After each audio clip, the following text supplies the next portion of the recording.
साथियों नमस्कार, मैं रवि बेनीवाल लक्ष्य कोचिंग क्लासेज सिरसा से बोल रहा हूं। साथियों, यह कहानी है एक महज 8 साल के बच्चे की।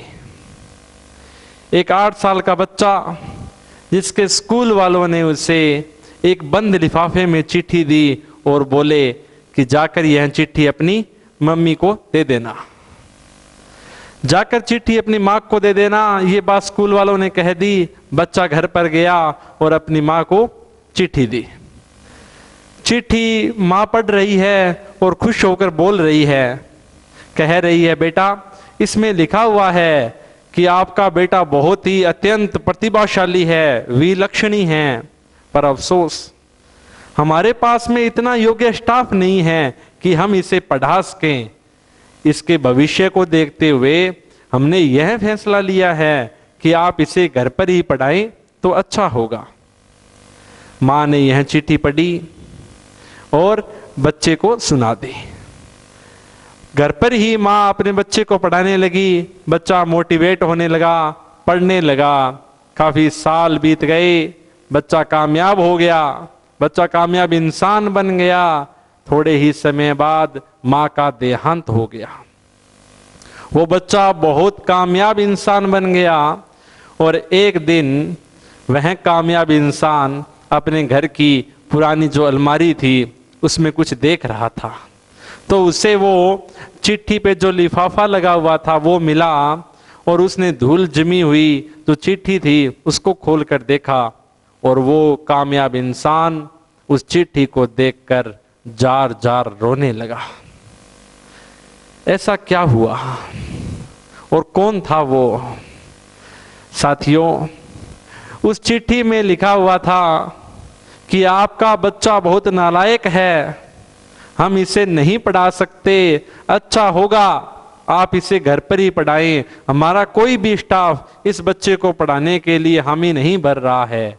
लेकिन वो बच्चा अपनी माँ से पढ़ता है और सीखता है। माँ ने उस चिट्ठी को उल्टा पढ़ा था और वो बच्चा आज दुनिया का सबसे महान वैज्ञानिक माना जाता है, जिसका नाम है अल्बर्ट आइंस्टीन।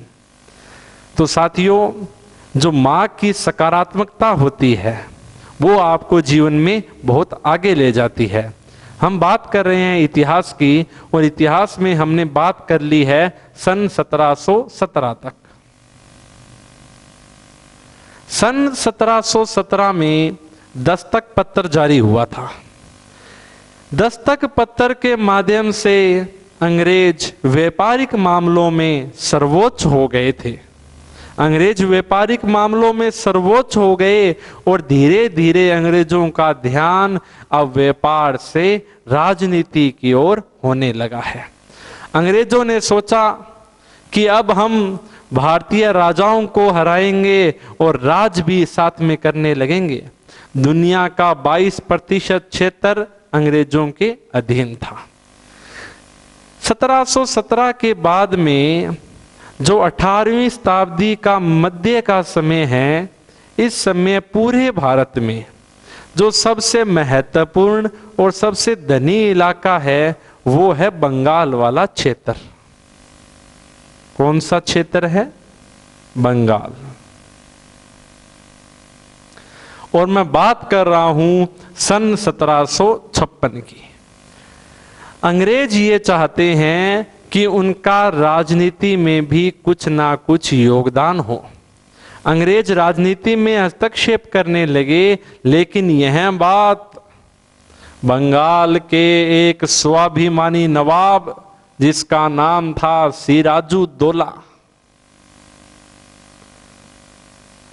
अंग्रेज राजनीति में हस्तक्षेप करे, यह बात बंगाल के स्वाभिमानी नवाब सिराजुद्दौला को पसंद नहीं थी।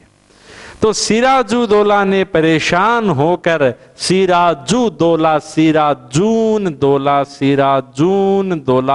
जून 1756 की बात है। सिराजुद्दौला ने एक छोटे से कमरे में, एक 10 बाई 12 के छोटे से कमरे में 1, 2, 3, 123 अंग्रेज मार दिए। कितने अंग्रेज मार दिए? 123। 2-3 जीवित बच गए, तो टोटल कितने थे? 146।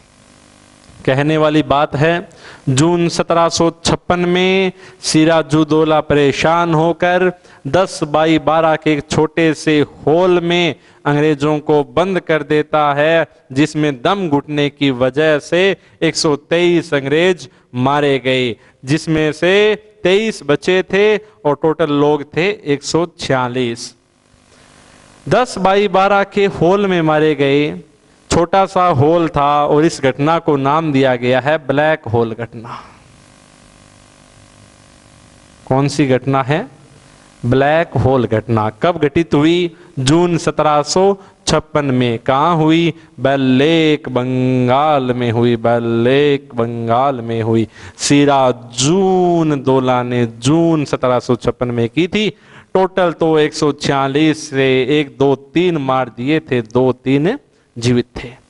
जो 23 अंग्रेज जीवित बचे थे, जो 23 अंग्रेज जीवित बचे थे होल में, जिनमें से एक था होल वेल, जिनमें से एक था होल वेल।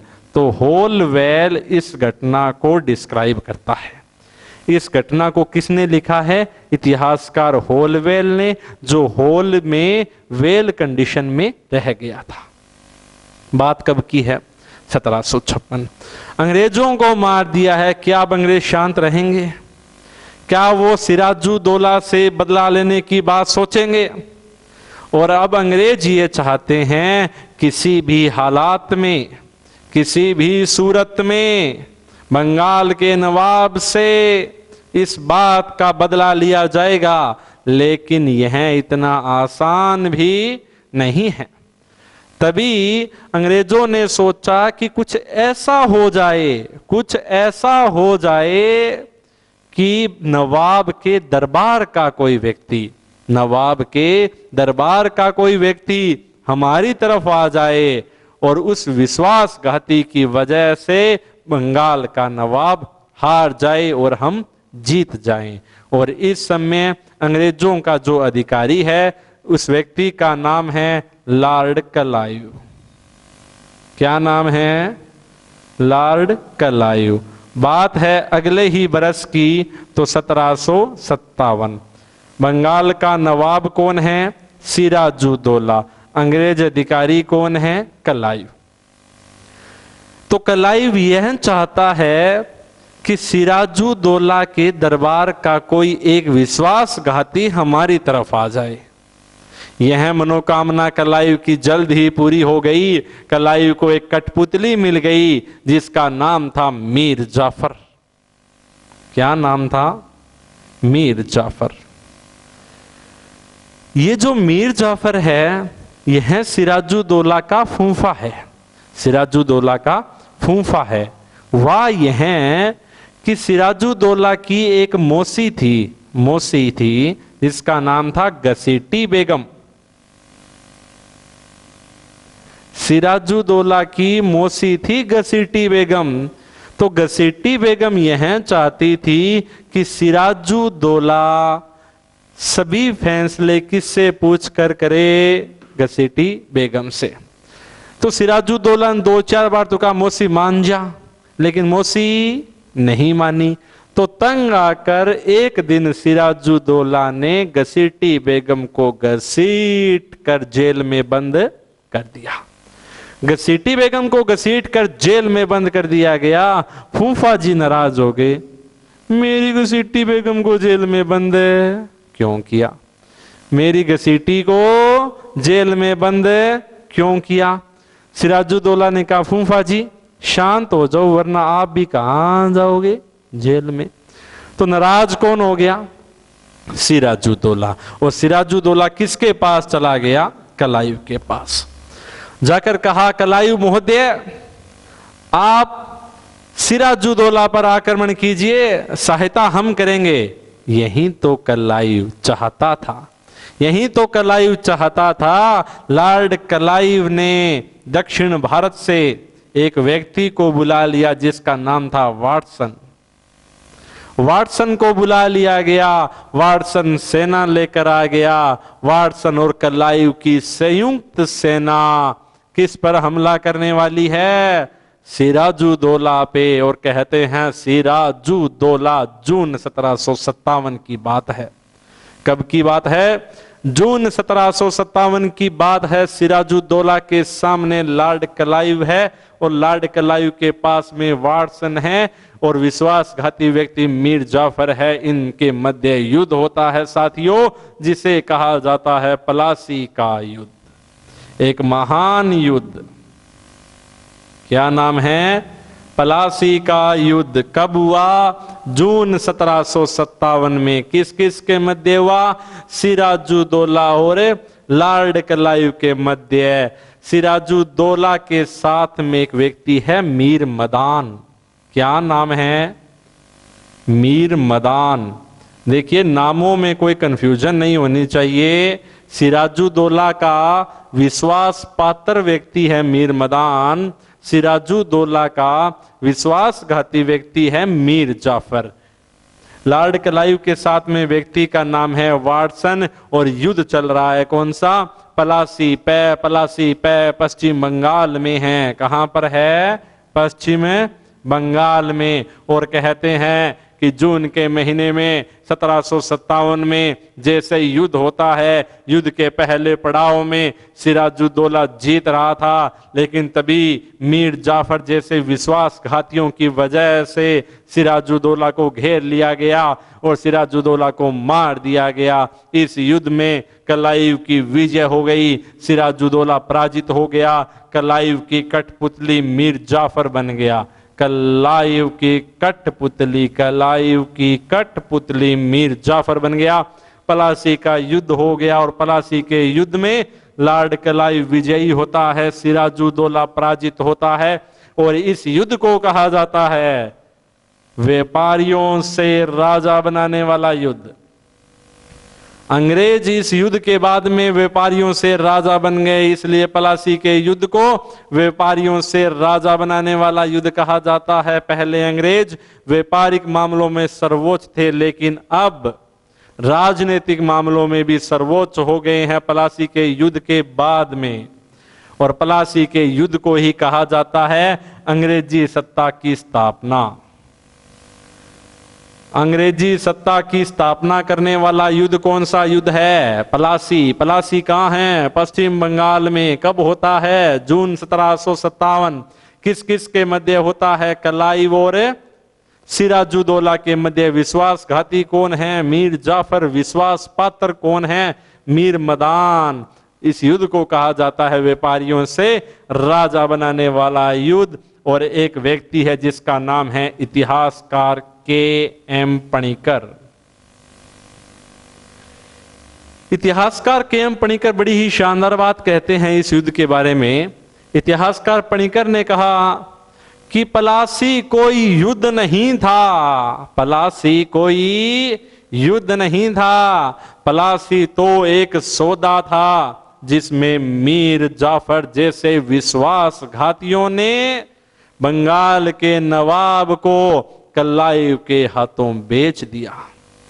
पणिकर कहता है प्लासी कोई युद्ध नहीं था, प्लासी एक सौदा था, एक डील थी जिसमें मीर जाफर जैसे विश्वासघातियों ने बंगाल के नवाब को अंग्रेजों के हाथों बेच दिया।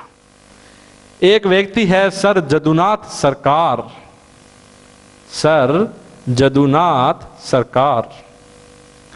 सर जदुनाथ सरकार इस युद्ध के बारे में लिखते हैं कि इस युद्ध के बाद भारत में मध्यकाल की समाप्ति होती है और आधुनिक युग की शुरुआत होती है। साथियों, ये स्टेटमेंट महत्वपूर्ण है, दोनों व्यक्तियों के स्टेटमेंट महत्वपूर्ण हैं। पणिकर ने तो इसे एक सौदा बताया, तो जदुनाथ सरकार ने कहा इस युद्ध के बाद मध्यकाल की समाप्ति हुई, आधुनिक युग की शुरुआत होती है। तो सीधी सी बात है, क्लाइव की कठपुतली कौन बन गया? मीर जाफर। तो गद्दी पर वो किसे बिठाएगा? कठपुतली को। कलायुग की कठपुतली है, कलायुग की कठपुतली जाफर है। जब तक कलायुग रहता है, जब तक कठपुतली रहती है। यानी 1757 से 60 तक कलायुग रहा, 1757 से 60 तक मीर जाफर रहा। दोनों का शासनकाल 3-3 साल था। 3 साल तक कठपुतली रहती है, 3 साल तक कलायुग रहता है, 3 साल तक कलायुग रहता है, 3 साल तक कठपुतली मीर जाफर रहता है।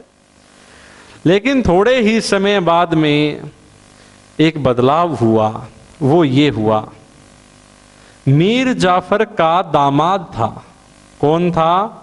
दामाद, जिसका नाम था साथियों मीर कासिम। मीर जाफर का एक दामाद था जिसका नाम था मीर कासिम। मीर कासिम अंग्रेज अधिकारी के पास में चला गया जिसका नाम था वेसिनटार्ट। अंग्रेज अधिकारी था वेसिनटार्ट। कौन गया? मीर कासिम। विश्वासघाती मीर जाफर, विश्वास पात्र मीर मदान। गया कौन? मीर कासिम। क्या है? दामाद है। किसका दामाद है? मीर जाफर का। किसका दामाद है? कठपुतली का। कठपुतली किसकी है? कलायुग की। कलायुग की जगह कौन आ गया? वेसिनटार्ट।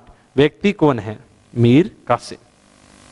मीर कासिम गया वेसिनटार्ट के पास में और कहा, क्यों मेरे बूढ़े ससुर को गद्दी पर बिठा रखा है?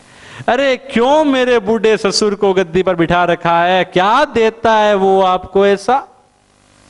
उसने कहा, साइलेंट हो जाओ, ये मेरे को धन देता है। उसने कहा, धन देता है और आपने इस बूढ़े आदमी को गद्दी पर बिठा रखा है? धन को छोटी बड़ी बात है? अरे धन तो मैं दे दूंगा। अरे मैं आपको 1.5 गुना धन दूंगा, 1.5 गुना धन दूंगा। कासिम कहता है, कासिम कहता है कि मैं 1.5 गुना धन दूंगा वेसिनटार्ट महोदय। तो वेसिनटार्ट ने कहा, दामाद जी आप आ जाइए, ससुर जी आप चले जाइए। गद्दी पर किसे बिठा दिया गया? मीर कासिम को। किसे गद्दी से हटा दिया गया? मीर जाफर को। देखिए अंग्रेजों के ये बाएं हाथ का खेल है, किसी भी नवाब को गद्दी पर बिठाना और किसी भी नवाब को गद्दी से उतार देना। गद्दी पर कौन आ गया? मीर कासिम। सामने व्यक्ति कौन है? वेसिनटार्ट है। देखिए साथियों, 3 साल तक कलायुग रहा, 3 साल तक जाफर रहा, 3 साल तक कासिम रहा, 3 साल तक वेसिनटार्ट रहा, 3 साल तक वेसिनटार्ट रहा, 3 साल तक कासिम रहा।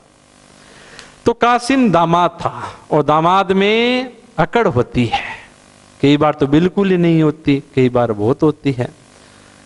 तो मीर कासिम दामाद था और दामाद में अकड़ होना एक स्वाभाविक सी बात है।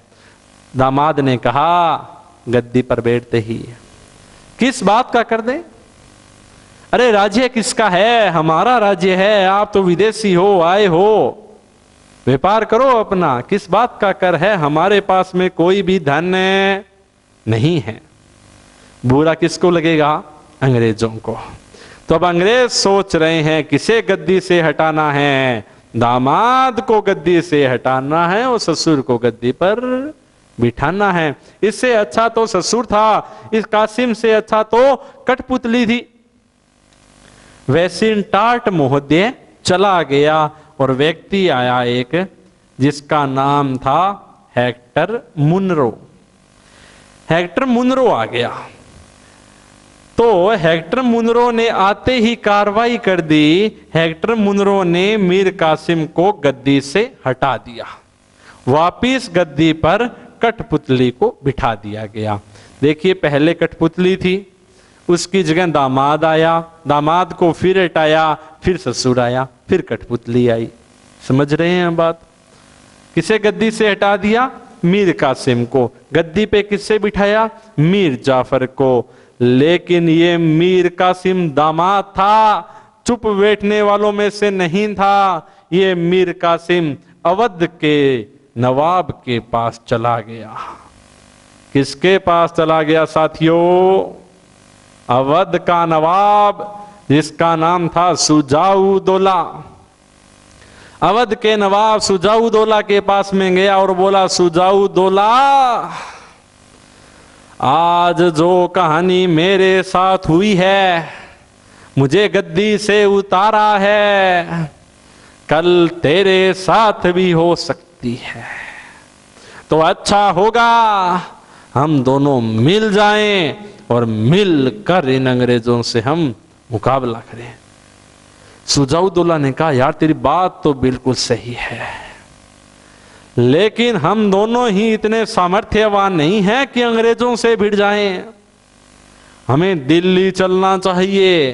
कहां चलना चाहिए? दिल्ली। और दिल्ली में मुगल सम्राट बैठा है जिसका नाम है शाह आलम द्वितीय। तो साथियों, मीर कासिम अवध के नवाब सुजाउदौला के पास में जाता है और सुजाउदौला उसे दिल्ली के शाह आलम द्वितीय के पास में ले गया। इन दोनों ने कहा कि आज मीर कासिम के साथ ये घटना हुई है, कल ये अवध के नवाब के साथ होगी, परसों बारी शहनशाह आपकी है। तो पूछता है क्या करूं? इन तीनों ने कहा कि हम तीनों मिलकर लड़ाई करेंगे अंग्रेजों से। किससे? हेक्टर मुनरो से। इन तीनों ने ये संधि कर ली। लेकिन साथियों, अंग्रेज तो अंग्रेज थे और अंग्रेजों की नीति रही है डिवाइडेशन एंड रूल, फूट डालो और राज करो। अंग्रेज फूट डालने में माहिर थे। अंग्रेजों को पता लगा कि कासिम, सुजाउदौला और शाह आलम द्वितीय, इन दोनों के मध्य, इन तीनों के मध्य संधि हो चुकी है। तो कहते हैं कि हेक्टर मुनरो दिल्ली गया और कहा, मुगल सम्राट शहनशाह हिंद शाह आलम द्वितीय को मेरा सलाम। अरे शाह आलम द्वितीय, किन चक्रों में पड़ गए हो? किसका साथ दे रहे हो? अरे हम इस कासिम को तो चुटकियों में हरा देंगे, अगली बारी सुजाउदौला की है, तेरा क्या होगा रे? किसको कहा गया? शाह आलम द्वितीय। कुल मिलाकर डराया गया। तो शाह आलम द्वितीय कहता है, तो मैं क्या करूं? अरे तू ऐसा कर, तू कह दे मुझे नहीं पता, मैं नहीं आ सकता, मेरे पास में कोई सेना नहीं है। युद्ध के प्रति उदासीन हो गया शाह आलम द्वितीय। अंग्रेजों का पहला काम पूरा हुआ। अब बंदे रह गए दो, मीर कासिम और सुजाउदौला। दो बंदे रह गए। हेक्टर मुनरो अब सुजाउदौला के पास में गया। अरे सुजाउदौला मियां, अरे समझदार है दिल्ली का सम्राट शाह आलम द्वितीय, जो हमारी बात मान गया। वो कासिम के पल्ले कुछ नहीं है, 2 मिनट में हरा देंगे। सुजाउदौला, तेरा क्या होगा? तो ये भी व्यक्ति विचलित हो गया है और विचलित होकर सुजाउदौला कासिम के पास में एक पत्थर भेजता है और कहता है, मीर कासिम, मुझे प्रतिदिन 11 लाख रुपए सैनिक खर्च के नाम पर चाहिए। सैनिकों के ये खर्चा मेरा आता है, 11 लाख रुपए आप मेरे को प्रतिदिन भेजो।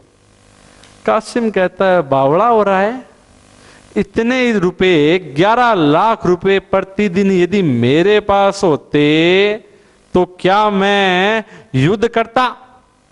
इन दोनों के मध्य अनबन भी चल रही है। इसी बात का फायदा साथियों हेक्टर मुनरो ने उठाया और हेक्टर मुनरो ने मीर कासिम पर अचानक से हमला कर दिया और युद्ध होता है। बक्सर का युद्ध। कौन सा युद्ध होता है? बक्सर का युद्ध होता है। बक्सर बिहार में है। कहां पर है? बिहार में है। 1764 में बक्सर के मैदान में दोनों सेनाएं आमने सामने होती है और कहते हैं कि हेक्टर मुनरो ने किसको मार दिया? मीर कासिम को युद्ध भूमि में मार दिया गया। सुजाउदौला को मार मार के सुझा दिया गया। और इस घटना के बाद दिल्ली का सम्राट और अवध का नवाब, ये दोनों अंग्रेजों के कृपा पात्र बनकर रह गए। युद्ध है बक्सर का। बक्सर बिहार में है, पलासी पश्चिम बंगाल में है। हेक्टर मुनरो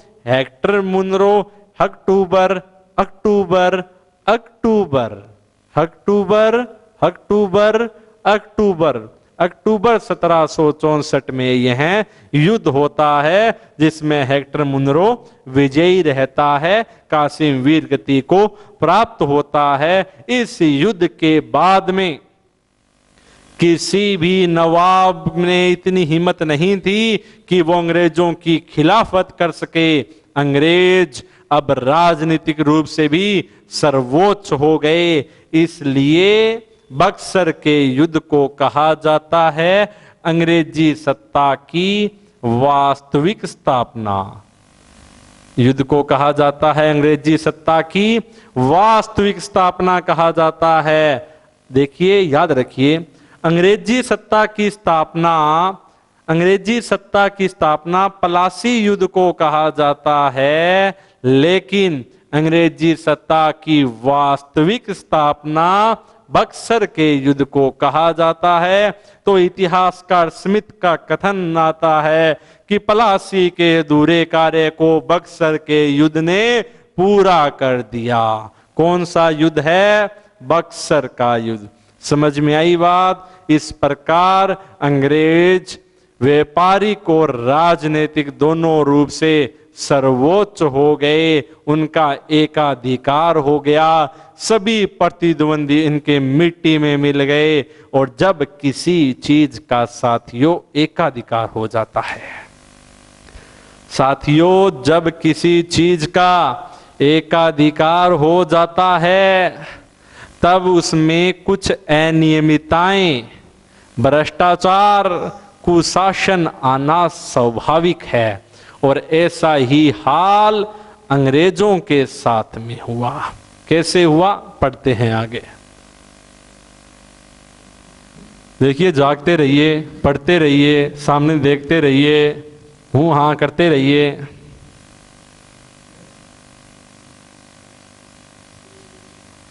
इतिहास केवल पढ़ने का विषय नहीं है, इतिहास एक सीखने का विषय है कि जो अतीत में हमने गलतियां कर दी है, हमने या हमारों ने गलतियां कर दी है, कम से कम वो दोबारा ना दोहराई जाए। और लेकिन इतिहास की सबसे बड़ी विडंबना यह है कि हम इतिहास से कुछ नहीं सीखते हैं। लेकिन इतिहास एक सीखने का विषय है। विडंबना है कि हम इतिहास से कुछ भी नहीं सीखते हैं। देखो साथियों, 1757 में पलासी हो गई, 1764 में बक्सर हो गया। इन दोनों युद्धों के माध्यम से अंग्रेज राजनीति रूप से सर्वोच्च हो गए। अब ईस्ट इंडिया कंपनी का हिंदुस्तान में व्यापारिक मामलों में और राजनीतिक मामलों में एकाधिकार हो गया। और इतिहास गवाह है साथियों, जब भी किसी एक चीज का एकाधिकार हो जाता है तो उसमें कुछ अनियमितताएं, कुछ भ्रष्टाचार, कुशासन आना स्वाभाविक है। और ऐसा ही अंग्रेजों के साथ हुआ। अंग्रेजों के साथ हुआ तो महारानी दिन प्रतिदिन चिंतित रहने लगी, क्योंकि महारानी की प्रतिष्ठा का सवाल था। दुनिया का 22% क्षेत्र महारानी के अधीन है। इसलिए महारानी अब निर्देश देती है ईस्ट इंडिया कंपनी को कि ईस्ट इंडिया कंपनी अपनी व्यापारिक क्रियाओं को संभालिए, हिंदुस्तान को कुछ हिसाब से लूटिए, मेरी प्रतिष्ठा दांव पर लगी हुई है, मेरी इज्जत मिट्टी में मिल जाएगी। लेकिन ईस्ट इंडिया कंपनी सिर्फ और सिर्फ व्यापार चाहती है, सिर्फ और सिर्फ प्रॉफिट चाहती है, मुनाफा चाहती है। महारानी दुखी है ईस्ट इंडिया कंपनी से। देखिए मैं क्या बोल रहा हूं, सुनिए। महारानी दुखी है ईस्ट इंडिया कंपनी से और ईस्ट इंडिया कंपनी को कहती है एक एक्ट के माध्यम से, 1773 का रेगुलेटिंग एक्ट। 1773 में साथियों रेगुलेटिंग एक्ट आया था। क्यों आया था? वजह थी ईस्ट इंडिया कंपनी में भ्रष्टाचार को दूर करने के लिए, ईस्ट इंडिया कंपनी की अनियमितताओं को दूर करने के लिए। ईस्ट इंडिया कंपनी जो रिश्वत लेती थी उस पे कुछ प्रतिबंध लगे, इसके लिए ये रेगुलेटिंग एक्ट आया कि आप अपनी अनियमितताओं को दूर कीजिए, भ्रष्टाचार को दूर कीजिए, कुशासन को दूर कीजिए, कम से कम रिश्वत लीजिए। ऐसा करके ये एक्ट आया था। इस एक्ट के माध्यम से हिंदुस्तान में कुछ अच्छा भी हुआ और वो था सर्वोच्च न्यायालय। क्या था? सर्वोच्च न्यायालय। और सर्वोच्च न्यायालय की स्थापना कलकत्ता में की गई थी। सर्वोच्च न्यायालय की स्थापना 1773 के रेगुलेटिंग एक्ट के तहत 1774 में होती है और यह कलकत्ता में बनाया गया था। इसमें इसका जो प्रमुख या मुख्य न्यायाधीश है वो बनाया गया एलिजा इम्पे को। किसको बनाया गया? एलिजा इम्पे को सर्वोच्च न्यायालय का मुख्य न्यायाधीश बनाया गया। इसमें 1+3 सदस्य रखे गए। कितने सदस्य रखे गए? 1+3। तो मुख्य बात यह है कि इस एक्ट के माध्यम से देखिए हिंदुस्तान में कई प्रांत थे, जैसे बंगाल, उसके बाद में मद्रास, इलाहाबाद, बॉम्बे, और इन सभी प्रांतों में गवर्नर बैठा करता था। कौन था? गवर्नर। तो बंगाल के गवर्नर ने, साथियों बंगाल के गवर्नर ने महारानी के पास में पत्र भेजा और कहा, महारानी साहिबा, हम बंगाल से हैं, हम बंगाल से हैं और हमने ही हिंदुस्तान को जीता है, चाहे युद्धों से जीता हो, चाहे हमने कूटनीतियों से जीता हो, सारे काम हमने किए हैं। ये कैसा न्याय है कि जितनी शक्ति हमारे पास में है, यानी जितनी शक्ति बंगाल के गवर्नर के पास में है, उतनी ही शक्ति इलाहाबाद के गवर्नर के पास है, उतनी ही शक्ति मद्रास के गवर्नर के पास है, उतनी ही शक्ति बॉम्बे के गवर्नर के पास है। ये कहां का इंसाफ है? बंगाल का गवर्नर कहता है कि इन सभी गवर्नरों से हमें कुछ ऊंचा बनाइए, उनसे कुछ बड़ा बनाइए, उनको हमसे नीचा रखिए, क्योंकि हमने जीता है हिंदुस्तान को, हमारी भूमिका रही है, हमने खून बहाया है, तो हमारा अधिकार है। तो इस एक्ट के माध्यम से साथियों बंगाल के गवर्नर को बंगाल के गवर्नर से बंगाल का गवर्नर जनरल बनाया गया। क्या बनाया गया? बंगाल के गवर्नर को बंगाल के गवर्नर से बंगाल का गवर्नर जनरल बनाया गया और इन सभी प्रांतों को बंगाल गवर्नर जनरल के अधीन रखा गया। देखिए यहां तो गवर्नर है ही, यहां भी गवर्नर था, तो ये सभी गवर्नर ही गवर्नर है, तो किसका पद बड़ा होगा? इसलिए शब्द जोड़ दिया गवर्नर जनरल। गवर्नर जनरल किसे बनाया गया? वारेन हेस्टिंग्स को बनाया गया। किसको बनाया गया? Warren Hastings. तो ये क्या था? 1773 का रेगुलेटिंग एक्ट, जिसके तहत क्या बनाया गया? सर्वोच्च न्यायालय। कहां बनाया गया? कलकत्ता। क्यों आया था यह एक्ट? भ्रष्टाचार, अनियमितताओं और रिश्वत को कम करने के लिए। मुख्य न्यायाधीश एलिजा एम्पे, सदस्य 1+3। बंगाल का गवर्नर वारेन हेस्टिंग्स को बनाया गया। वारेन हेस्टिंग्स को बनाया गया बंगाल का गवर्नर जनरल। बात समझ में आई है? ये 1773 तक घटना हुई, लेकिन महारानी का उद्देश्य अभी भी पूर्ण नहीं हुआ। क्यों नहीं हुआ साथियों? क्योंकि जिस हिसाब से लूट रही थी ईस्ट इंडिया कंपनी, प्रतिष्ठा दांव पे लग रही है महारानी की। तो महारानी चाहती है कुछ और अलग किया जाए, और वो अलग करती भी है। कैसे? देखिए,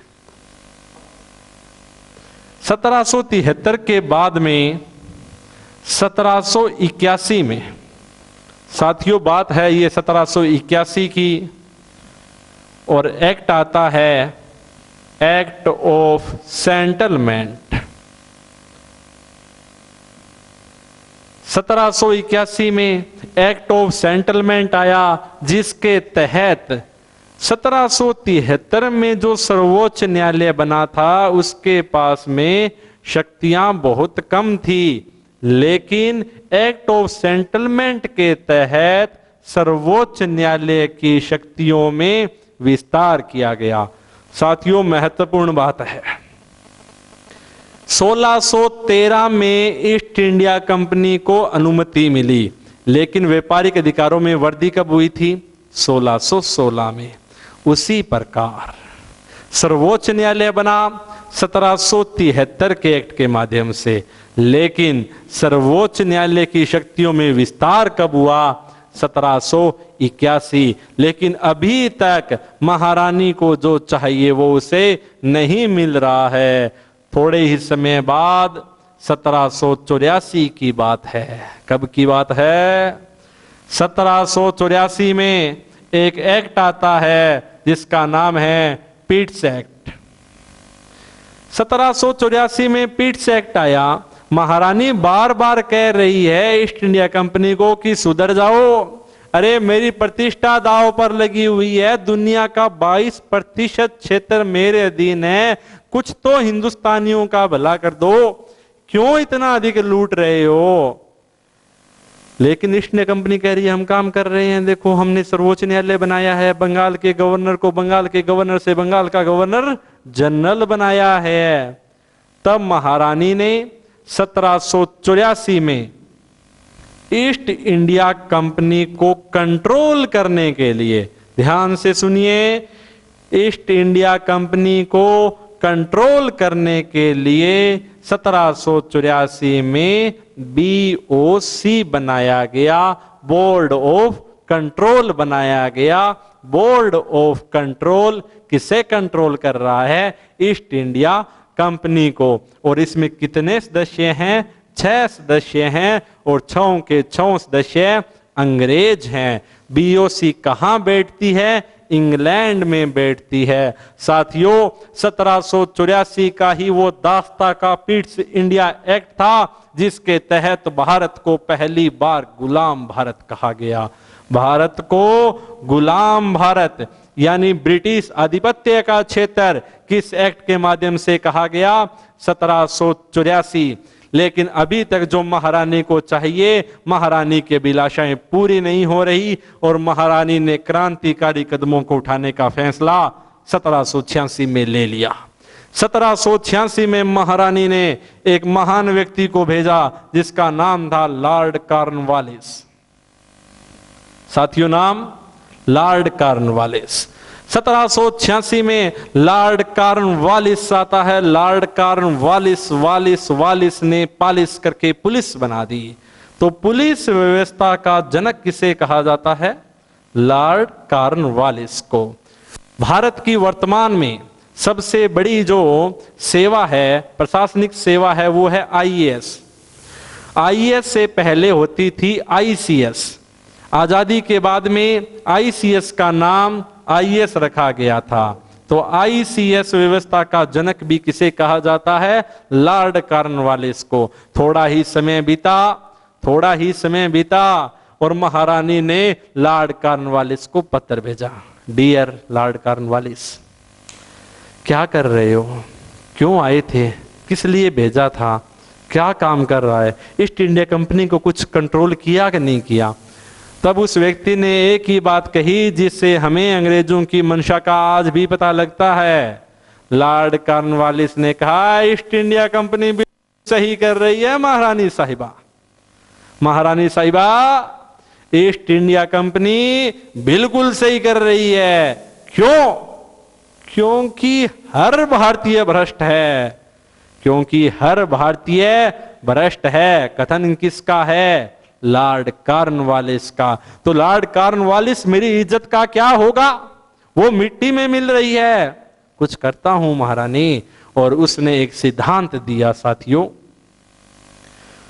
डिवाइडेशन ऑफ पावर, शक्ति का पृथकीकरण।